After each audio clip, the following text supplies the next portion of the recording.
أعوذ بالله من الشيطان الرجيم.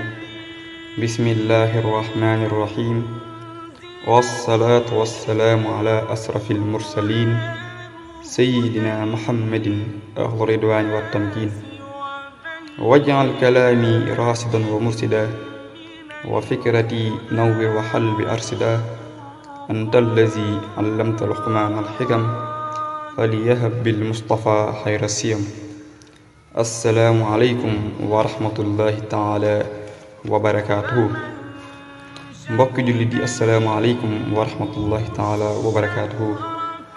niki noonu rek ñu àndaat ak yéen ci seen yóbbalu bis bi, waaye ku ne xam na ni tey jii mooy ñetteelu fan ci weeru koor, waaye nin koy defee rek saa su ne muy seen njariñu faatixa nga xamante ni faatixa moom ay njariñam dafa bari lool, waaye ngëneel lim làmbool kenn mënees koo takk, waaye kenn mënees koo lim.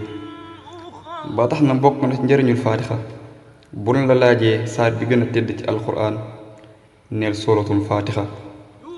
waaye moom faatixa moom toll ci juróom-ñaari aaya, waaye toll ci ñaar fukki baat ak juróom-ñett, waaye tolloog rëddi baaraam yi nga xamante ni moom la suñu boroom wërsëgalee doomu aadama ci ay baaraamam, nga xamante ni mag ñi sax daan nañ ci def benn taxsim nga xamante ni buñ xëyee daan jàng faatixa daat koy musloo.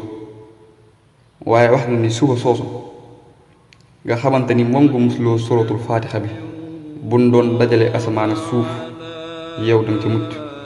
waaye niki noonu rek su fekkee danga ko musloo ci ngoon gi, ngoon googu buñ doon dajale asamaan ak suuf danga ca mucc. kon loolu lépp day wane doyeg faatixa ak doole faatixa ak doye ba mu am ci sama borom subhaanahu wa taala. ba tey ñu dikkaat ak yéen ci seen naafila bis bi.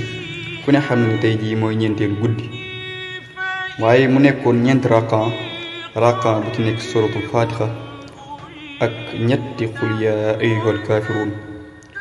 waaye képp koo xamante ni naafile ko suñ boroom dana la jéggal bala gaa jóge fa nga doon naafile sa mboolem bàkkaar yépp, waaye dana la defal yoolu dindi nit yoo xamante ni danoo jaamu yàlla bam nangul leen seen jaamu googu, dana la bindal aw yoolu tol noonu. kon wassalaamu aleykum wa rahmatullahi taala wa barakaatuhu.